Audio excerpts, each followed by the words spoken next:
ne pas aller trop vite dans les mises en poste, si je peux dire, ou mises en néo, parce que tout ça appartient en fait au vocabulaire, tout ça appartient au vocabulaire des médias.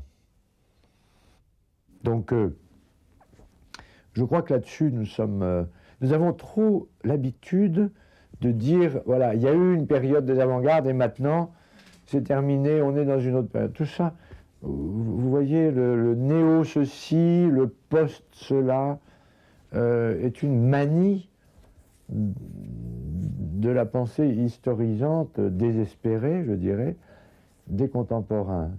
Peut-être que j'y ai contribué, très petitement, dans la mesure où on peut comprendre, par exemple, post-moderne, dans le sens, là aussi, de quelque chose qui vient après. Mais c'est pas ça, finalement, je me suis beaucoup corrigé là-dessus, c'est pas ça.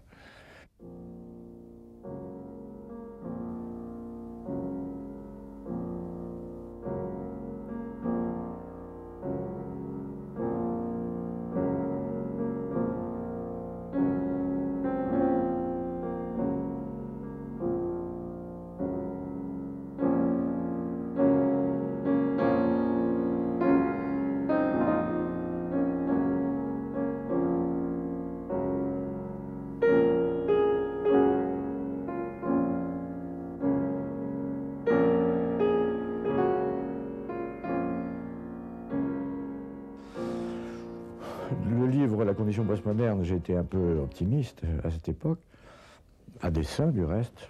C'était la sortie comme ça justement d'une alternative générale, enfin, qui a été au fond la base de notre vue politique pendant un siècle, au moins, peut-être 2 siècles. Et sous le nom de postmoderne, au fond, ce que je pensais, c'est qu'il n'y avait plus d'alternative globale. À quoi? À la société existante que nous appelions encore à cette époque le capitalisme, qui maintenant s'appelle plus chastement le libéralisme démocratique.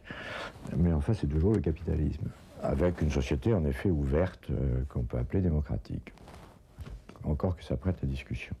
Mais ce qui reste vrai, c'est que une alternative globale a disparu. C'était en gros l'alternative marxiste. Je ne dirais pas communiste, parce que le mot a été employé pour désigner des sociétés avec lesquelles, personnellement, j'étais tout à fait en désaccord, donc, puisque nous faisions la critique de ces sociétés dans le groupe Socialisme ou Barbarie, avec Castoriadis et Claude Lefort, notamment. Mais enfin, c'était quand même l'idée qu'il y avait un mode d'être ensemble, disons, qui n'était pas médiatisé par l'intérêt du capital, par le salariat, par la marchandise et par la valeur d'échange.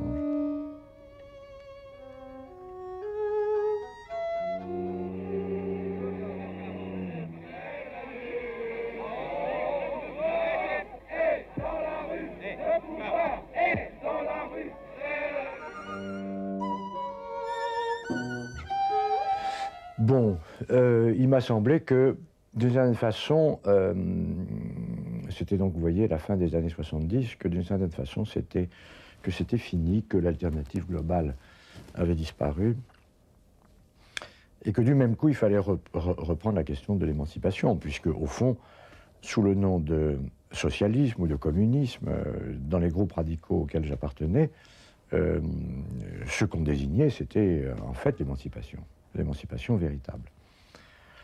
Alors, c'est une notion qui nous vient des Lumières, du siècle des Lumières. C'est une notion qui implique toute une représentation de l'histoire, n'est-ce pas, dont l'origine est finalement chrétienne, il faut bien le dire. C'est une représentation de l'histoire qui nous vient d'Augustin, de la cité de Dieu, mais où simplement la cité divine est remplacée par, est laïcisée ou sécularisée, comme disent les amis italiens, et elle est remplacée par, en effet, l'être en commun, non médiatisé par un tiers. Société donc entièrement fraternelle, et où d'une certaine façon, la loi paternelle aurait en quelque sorte disparu. Enfin, ce qui est une chose du reste très étrange.